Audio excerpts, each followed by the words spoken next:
Bonjour à tous, j'espère que vous avez encore un peu d'énergie pour m'écouter. Bon, je ne vais pas revenir sur la présentation. Merci Mika de m'avoir invité, c'est toujours un plaisir de partager, d'échanger, et puis j'en ai vu tout au long de la journée, c'est gratifiant de revoir des gens que j'ai pas vus depuis longtemps. Comme l'a dit Mika, ouais, j'interviens au centre de formation de Clermont, aussi avec le 15 de France féminin. Je travaille aussi avec le Clermont Foot sur le centre de formation, et comme disait Mika, j'intègre la cellule pro là, cette année. Euh, je vais vous présenter quelque chose qui est vraiment plutôt pratique. Donc je vais reprendre beaucoup de choses qui ont été dites par Grégoire ce matin et je vais vous expliquer comment nous on l'a pas vulgarisé parce que c'est pas le bon terme, mais comment on l'a employé sur le terrain. Donc je vais reprendre deux, trois placements théoriques, mais vraiment je vais aller très vite et puis je vais vous présenter des choses terrain. Ça sera aussi un peu plus léger pour vous et je laisserai du temps pour les questions s'il y en a. Ah oui, je vous ai mis les petits logos à droite. Donc quand il y a France et ASM, c'est quand il y a un peu les deux. Quand il y a deux logos ASM, c'est que je parle de l'ASM. Et quand il y a deux logos France, c'est que je parle de la France. Voilà. Ouais, c'est pour faire un peu plus simple. J'ai repris la cartographie de Franzen qui a été définie et déjà dit ce matin. Donc là, vous avez les définitions, mais en gros, on est parti de ça et c'était aussi pendant mon travail de thèse quelque chose qui m'intéressait beaucoup. C'était de voir en fait finalement comment on pouvait utiliser ça pour identifier des joueurs et puis finalement comment derrière on pouvait l'entraider. Donc on s'en sert actuellement pour identifier. Et en fait, à partir de ça, on a défini des caractéristiques des observables ou des éléments qui sont perçus en entretien, mais c'est quelque chose qui est co-construit avec les coachs. C'est-à-dire que je ne gère pas le truc tout seul, c'est quelque chose qui est partagé. Et en fait, ce côté partagé fait que, et vous allez vous en rendre compte, tout est évalué par le PM, tout est auto-évalué par le joueur, et tout est aussi évalué par les coachs. Ce qui fait qu'on a aussi une idée d'évaluer les effets des dispositifs dont parlait un petit peu Michael tout à l'heure, qui me tient à cœur et qui aussi permet de légitimer le travail qui est produit. Parce que sur l'aspect mental, souvent on se pose pas mal de questions par rapport à ça. Donc ça, c'est la cartographie. Ensuite, on travaille beaucoup aussi autour des travaux de Tachfeld-Turner sur l'idée que les joueurs et les personnes ont envie de maintenir une identité sociale positive, que si elle n'est pas positive, il va se passer soit de la compétition sociale, soit de la mobilité sociale, soit, j'en oublie un, le troisième, c'est la créativité sociale. Voilà. Et donc, on utilise ça pour voir comment les joueurs s'évaluent par rapport à l'endogroupe ou l'exogroupe. Et ça fait aussi le lien avec les travaux de Stephens et collaborateurs qui font que dans une équipe, dans un groupe, on a une identité sociale qui est partagée. Et le travail aussi autour de ces leaders, c'est de pouvoir être, pas garant, mais en tout cas relais sur ces aspects-là. Et l'idée finale de ça, ça fait aussi référence aux travaux d'Aslam et collaborateurs qui expliquent que la capacité du leader, pour pouvoir influencer l'équipe, ça repose sur soit la représentation de l'identité du groupe, de la promotion de cette identité, de la participation dans la création et de la mise en place d'actions qui vont permettre de créer cette identité. Une fois que j'ai dit ça, j'en ai terminé avec la théorie et on va passer à la pratique. OK ? Donc ça, c'est le cadrage. Donc là, vous voyez, il y a deux petits logos Clermont. Donc là, on est à Clermont. Donc en gros, ce qu'on a fait, c'est que, on a défini différents secteurs. Donc sur le leader de tâche, on a pris des leaders de jeu, plutôt attaque-défense, des leaders de touche, des leaders de mêlée. On a repris le leader de motivation et pareil, on l'a défini, deux secteurs en dessous, sur des aspects de soit d'exemplarité, parce qu'il y a pas mal de joueurs qui sont taiseux, qui parlent pas beaucoup et qui exécutent et qui sont exemplaires dans leur travail. Et il y a des joueurs qui sont en capacité de communiquer et qui là, eux, vont avoir un rôle affectif. Donc il y a ça, leader social, leader externe, tout ça, vous connaissez. Donc là, nous, ce qu'on fait, c'est que les différents staffs, que ce soit les coachs ou moi, on évalue les joueurs tous les ans, même 2 fois par an, pour voir un peu quelles sont, entre guillemets, les forces en présence. Une fois qu'on a aussi les forces en présence, ça nous permet aussi d'avoir un plan de formation. Parce que c'est ce que je vous disais, c'est ce que je vais dire et je vais répéter, quand on est sur un centre de formation, on est sur une logique, une balance entre la performance et la formation, mais la balance formation est quand même extrêmement importante, parce que la finalité, c'est d'emmener un maximum de joueurs chez les pros. Donc, nous, ce qu'on a défini, c'est que on rentre les noms des joueurs, Et en fait, une fois qu'on rentre le nom dans une des cases, par exemple, mettons 1999, un joueur qui est leader de jeu en attaque, eh ben, il est évalué sur 4, soit rouge, orange, vert ou bleu. Et en fait, chaque couleur correspond à des qualités qui derrière doivent être développées, des caractéristiques. Ok. Euh, pour vous donner un exemple, euh, un peu plus concret encore, c'est que du coup, on définit par catégorie ce qu'on a à faire. Et donc, ce travail-là commence dès les moins de 15 et va jusqu'au moins de 21 avant qu'il bascule chez les pros. Puisqu'après, le suivi se fait par le staff pro et donc plus par moi. Euh, donc, en moins de 15, on est beaucoup sur l'identification des joueurs, l'identification des profils, parce qu'on a des profils techniques dont on parlait un peu tout à l'heure, on a des profils physiques, mais on a aussi des profils entre guillemets mentaux, motivationnels, etc. Et du coup, ce qui est intéressant, c'est de voir que les joueurs qui sont dominants, eh ben, il y a pas mal de choses qu'on peut faire déjà sur le leadership. Pas en disant, pour reprendre ce qui avait été dit tout à l'heure, pas en faire des gens qui vont gérer l'anarchie, mais plutôt des gens qui vont essayer d'aller sur d'autres aspects du jeu, puisqu'ils ont un peu d'avance sur le reste. Ça évite qu'on les perde aussi dans leur processus de formation. Après, en moins de 16, on est un peu plus sur le côté formel, où on essaye d'avoir des attendus, on présente pendant la saison aux joueurs, et puis on travaille aussi beaucoup sur, comme en parlait tout à l'heure Robin, d'ailleurs je te remercie au passage, très éclairant, un Clermontois qui remercie un Toulousain, c'est pas souvent. Mais pour autant, on laisse aussi la possibilité aux joueurs de se positionner sur ce qu'ils aiment faire, pourquoi ils ont envie de le faire et pourquoi, même si on est 10, on n'a pas envie d'être quelqu'un qui organise le jeu. Pourquoi pas, c'est rare, mais ça peut exister à certains âges. Et on laisse aussi cette possibilité aux joueurs de s'ouvrir sur un peu ce qu'ils ont envie de faire. Et après, on a aussi tout un travail avec les coachs sur, moi j'appelle ça de l'infusion, c'est-à-dire que je répète tous les jours, pour que on se pose pas mal de questions par rapport à ça et qu'on essaye d'avancer. Ensuite, en moins de 18, on continue à monter, où là, on va avoir une réunion par semaine sur ce travail de leadership. Donc là, on va être souvent le PM, donc moi plus les coachs, pardon.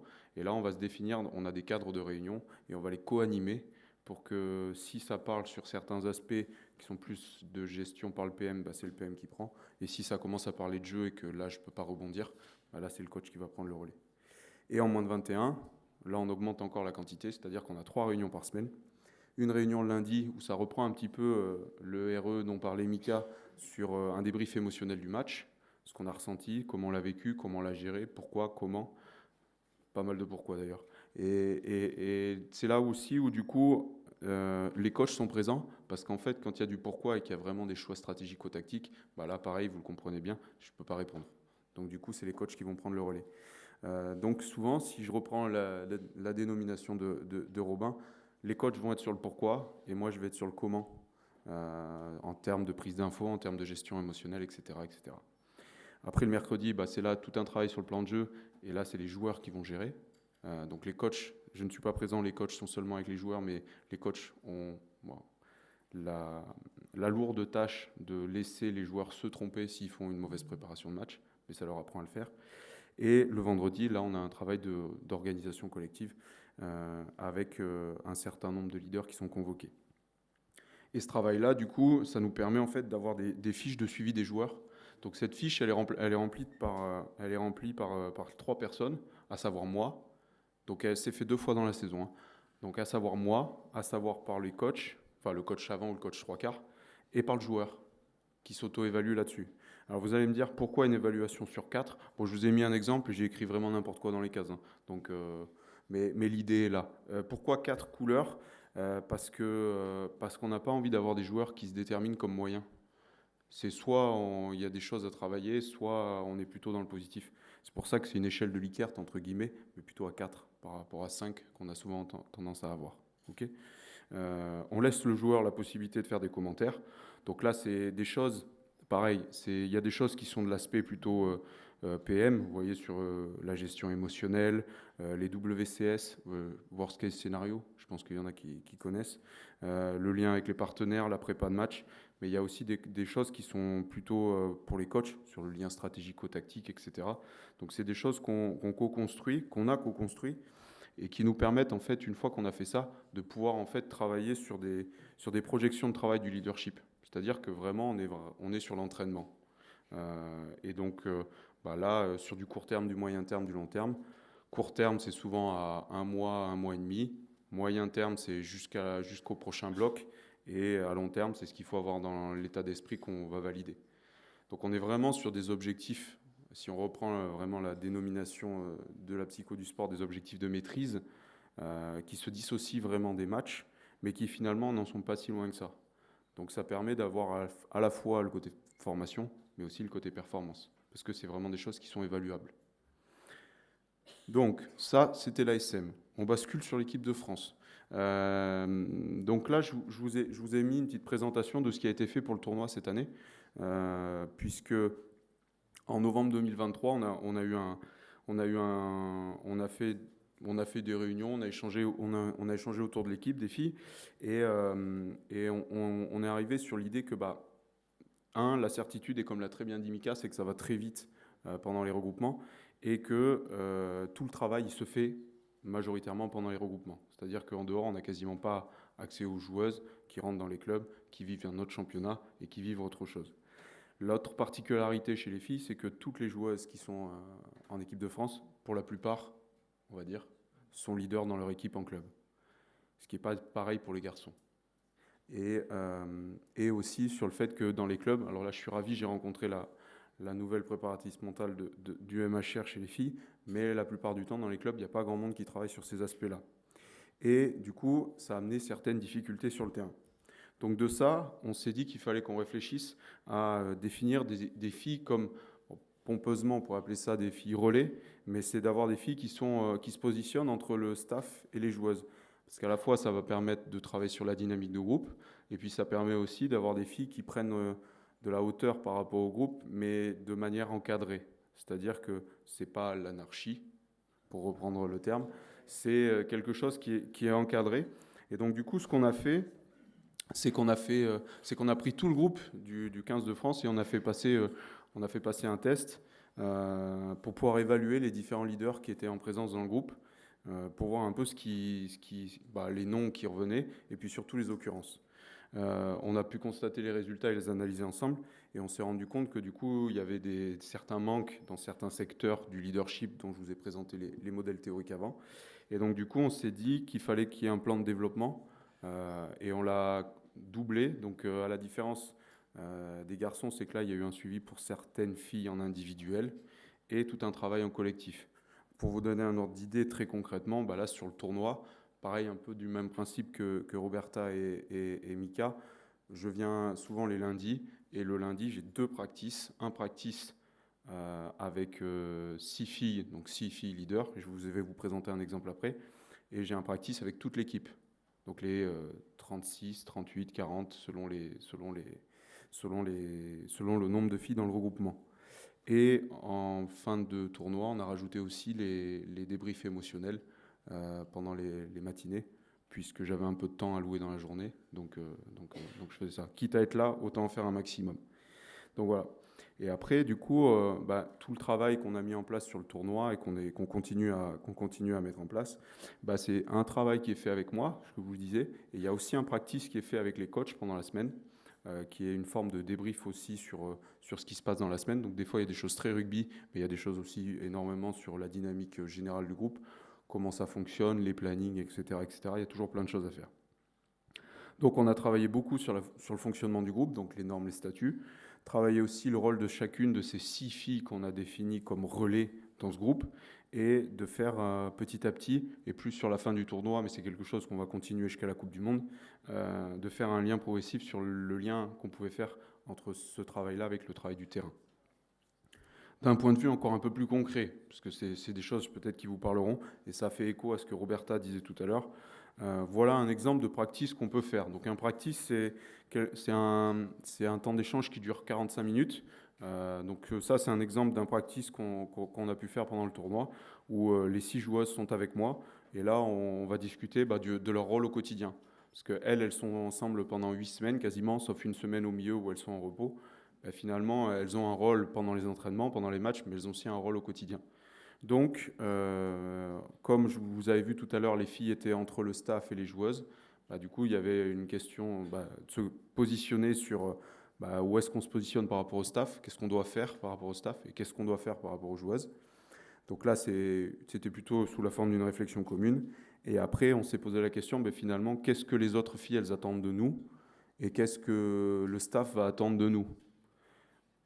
Et du coup, là, c'était plus une réflexion individuelle et après, on a débattu en commun pour arriver à la fin à repartir avec quelque chose. C'était un peu un jeu, un challenge, c'est de se donner un objectif vis-à-vis du staff et vis-à-vis de l'équipe pendant la semaine. Et la semaine d'après, on débriefait si ça avait été obtenu ou pas. Donc on fonctionne comme ça. Donc ça, c'est des exemples un peu plus concrets. Donc en termes de comparaison, si je devais en faire une, mais qui est quand même, je vais enfoncer pas mal de portes ouvertes, le centre de formation, on est quand même sur des temps plus longs. Et nous, on peut, là, à l'ASM, on a la chance de pouvoir l'initier dès le plus jeune âge, donc à savoir des moins de 15. Et là, d'ailleurs, même l'année prochaine, on va attaquer dès l'école de rugby pour pouvoir aller travailler plus sur les éducateurs, d'ailleurs. Mais c'est un truc que vous faites déjà, ça, d'ailleurs. En équipe de France, là, on est vraiment sur du temps court. Mais là, on est sur vraiment une formation, bon, temps court, mais là, ça va jusqu'à 2025 pour la Coupe du Monde. Donc en centre de formation, on est vraiment sur un plan de formation en lien avec les coachs. Même principe en équipe de France, et ça c'est une chance, c'est que ce soit David Ortiz ou Gaël Mignot, ils sont aussi très, très, très investis là-dedans, donc c'est une chance. C'est une chance pour nous de pouvoir échanger avec eux, que ce soit sur les débriefs de tournois et puis au quotidien. La chance en centre de formation, et c'est ce que je ne l'ai peut-être pas précisé, mais moi je me considère dans le staff technique, donc je suis dans le bureau avec les coachs au quotidien. Ce qui fait que j'ai des échanges tous les jours et sur les joueurs. Donc ça demande un peu une gymnastique par rapport à la confidentialité. Mais au-delà de ça, c'est hyper riche dans les échanges qu'on peut avoir. En équipe de France, on est plus sur des échanges pendant les regroupements. Donc en centre de formation, nous, on estime qu'on a une logique qui est majeure de développement. Et plus on monte vers les moins de 21, plus on va vers la perf. Par contre, en équipe de France, on est vraiment sur une logique de perf. Voilà un peu la présentation. En conclusion, avant de vous laisser aux questions, la présentation que Mika m'a demandé de faire et qui, moi, me tenait à cœur, c'est que j'ai essayé de rendre concret quelque chose qui est à la base très théorique. Et finalement, nous, on est allé chercher vraiment en détail des choses qui peuvent nous toucher en tant que prépa mentaux sur le terrain. Et ça nous demande un peu un jeu, en tout cas dans mon secteur à moi, mais un équilibre entre la perf et le développement, et c'est ça qui est riche. Et finalement, la science, elle nous permet de faire des allers-retours qui sont assez importants. Et c'est pour ça que nous, on l'utilise quotidiennement en équipe de France. Et bon, j'essaye de le faire aussi à Clermont, et c'est aussi d'ailleurs pour ça que je prends des stagiaires qui viennent du monde universitaire en master pour travailler là-dessus, et pour aussi permettre l'innovation. Voilà pour moi.